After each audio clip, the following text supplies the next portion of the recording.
نجات کا تحفہ۔ ہمارے گناہ کی حالت چاہے کیسی بھی کیوں نہ ہو، ہمیں خداوند یسوع مسیح میں اپنی مکمل معافی کو قبول کرنا چاہیے، جو ہمیں تمام گناہوں سے چھڑانے کے لیے آیا، مر گیا اور پھر زندہ ہوا۔ میں زکریہ امیر ہوں۔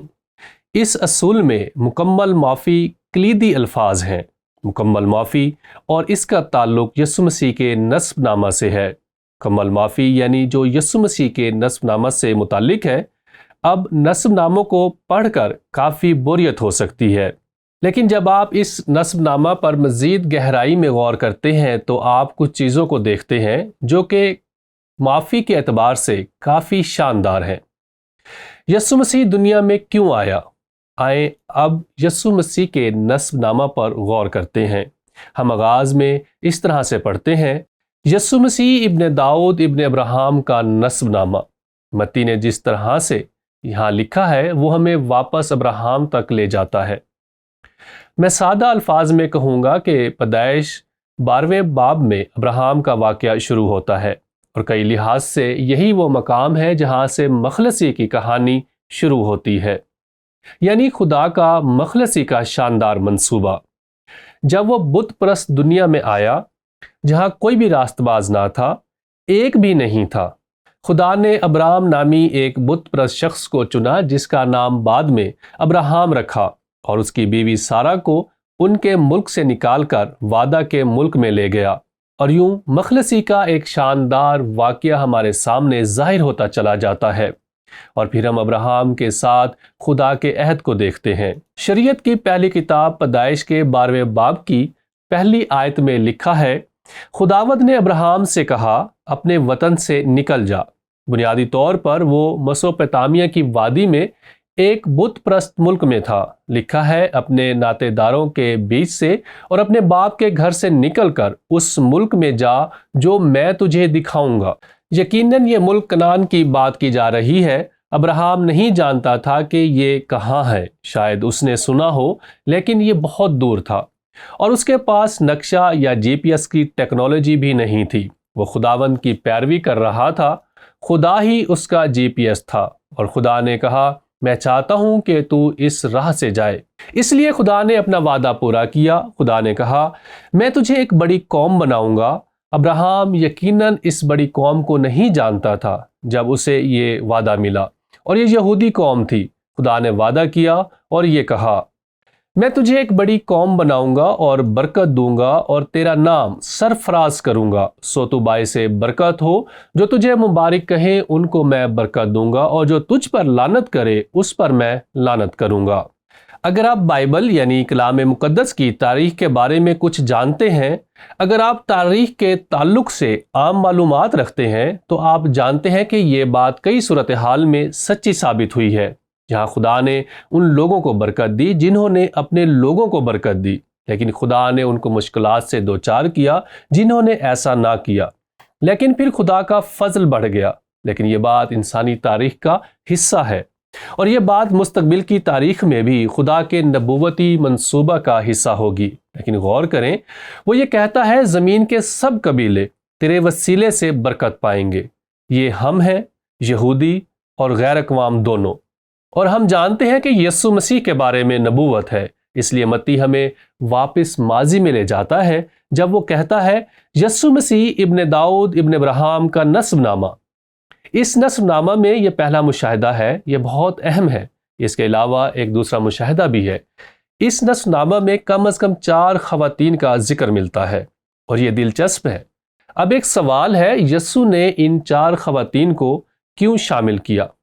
تو جواب ہے کہ یہ بات خدا کے فضل کا شاندار مظاہرہ کرتی ہے، کیونکہ جب ہم ان خواتین کے کردار پر غور کرتے ہیں، اور خدا چاہتا ہے کہ ہم ان خواتین کے ذریعے جانیں کہ یہ 4 مثالیں ہیں کہ خدا کا فضل اور معافی پوری دنیا میں پھیلی ہوئی ہے، کیونکہ ان میں سے کچھ خواتین غیر اقوام میں سے تھیں، وہ یہودی نہیں تھیں بلکہ وہ غیر اقوام کا پس منظر رکھتی تھیں۔ میں ان 4 خواتین کی مثال پیش کرنا چاہوں گا۔ متی رسول کی معرفت لکھا گیا انجیل بیان اس کے پہلے باب کی 3 آیت میں پہلی عورت کا ذکر ہے، اور یہودا سے فارس اور زارا تمر سے پیدا ہوئے۔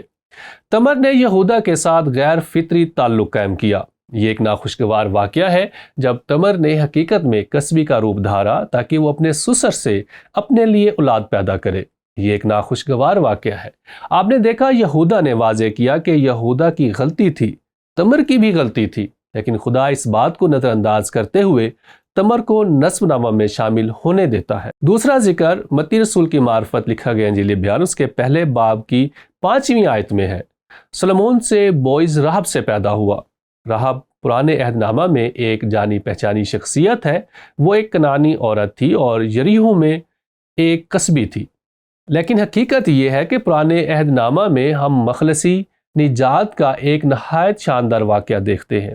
جب آپ یشوع کی کتاب پڑھتے ہیں کہ کس طرح وہ ایمان لائی اور ابراہیم، اسحاق اور یعقوب کے خدا کا یقین کیا، یہ ایک ایسی عورت کا مخلصی کا شاندار واقعہ ہے جو کہ ایک قصبی تھی۔ پھر ہم متی رسول کی معرفت انجیلی بیان کے 1 باب کی 5ویں آیت کے دوسرے حصے میں تیسری خاتون کا ذکر پڑھتے ہیں۔ بوئز سے عبید روت سے پیدا ہوا۔ روت ایک موابی عورت تھی جس کے نسب نامہ کا آغاز ایک غیر فطری تعلق کے نتیجے میں ہوا، اور یہ تعلق لوط سے جا ملتا ہے، جس کی بیٹیوں نے اسے مے پلا کر اس سے ناجائز تعلق قائم کیا اور اس سے موابی قوم پیدا ہوئی۔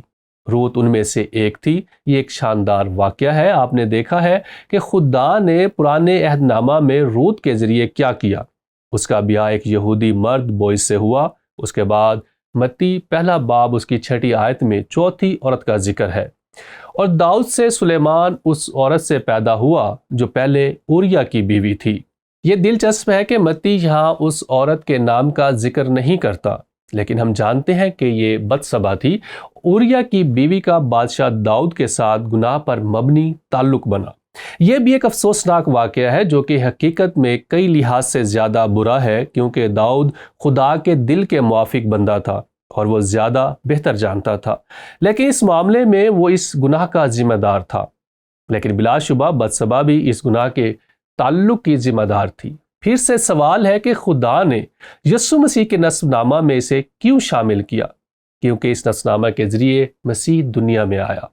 اس اعتبار سے اس نے ان خواتین کی نسل کے ساتھ شناخت کا اظہار کیا۔ لیکن روح القدس ان خواتین کو کیوں شامل کرتا ہے؟ وہ چاہتا ہے کہ ہم جانیں، خدا چاہتا ہے کہ ہم جانیں کہ وہ یہودی اور غیر اقوام میں سے سب کے گناہوں کو معاف کرتا ہے، خاص طور پر یسوع مسیح میں وعدہ کے ذریعے۔ در حقیقت ان میں سے کچھ خواتین جیسا کہ رحب ہے، اس نے صلیب پر نگاہ کی، اگرچہ کہ وہ یہ بات سمجھتی بھی نہیں تھی۔ خدا نے ان کے ایمان کو عزت دی جس طرح اس نے ابراہیم کے ایمان کو عزت دی، اور وہ ایمان سے راست باز ٹھہرائے گئے۔ ہم یقیناً کہانی کے اختتام کو جانتے ہیں، یعنی اس لحاظ سے کہ یسوع دنیا میں مسیح اور منجی کے طور پر آیا، اور یقیناً یہی متی کی کہانی ہے۔ اب اس میں ایک تیسرا مشاہدہ ہے۔ میں نے ابراہیم کا ذکر کیا تھا، میں نے 4 خواتین کا ذکر کیا، لیکن یہودا کے سب سے بدنام بادشاہ کا ذکر بھی یسوع کے نسب نامے میں ملتا ہے۔ سب سے بدنام مثال کے طور پر حزقیہ سے منسی پیدا ہوا۔ ہم سلاطین کی دوسری کتاب میں کیا پڑھتے ہیں؟ یہ بادشاہ یعنی منسی نے بے گناہوں کا اس قدر خون بہایا کہ یروشلم ان کے خون سے بھر گیا، تو بھی یسوع منسی کی نسل سے آیا۔ یہ خدا کے محبت برے نسب ناموں اور خدا کی مخلصی کی ایک حیرت انگیز کہانی ہے، نہ صرف یہودیوں کے لیے بلکہ پوری دنیا کے لیے، یہودیوں اور غیر اقوام کے لیے۔ اس لیے ہمیں یہاں آج شام اس جگہ میں اس کے فرزند ہونے کے طور پر استحقاق حاصل ہے۔ خدا کے روح کے وسیلے سے سمجھ حاصل کرنا شاندار ہے، یعنی یسوع میں مخلصی کے شاندار واقعے کو۔ اب غور و فکر اور رد عمل کے لیے ایک سوال پیش خدمت ہے۔ یسوع مسیح کا نسب نامہ ہم انسانوں کے لیے خدا کے بے مثال اور ناقابل پیمائش فضل کے تعلق سے کیا سکھاتا ہے؟ دیکھیں، یہ بات ہماری اس اصول کی طرف رہنمائی کرتی ہے، اس لیے میں اصول دہرانا چاہوں گا جس سے ہم نے آغاز کیا تھا، جسے میں نجات کا تحفہ کہتا ہوں۔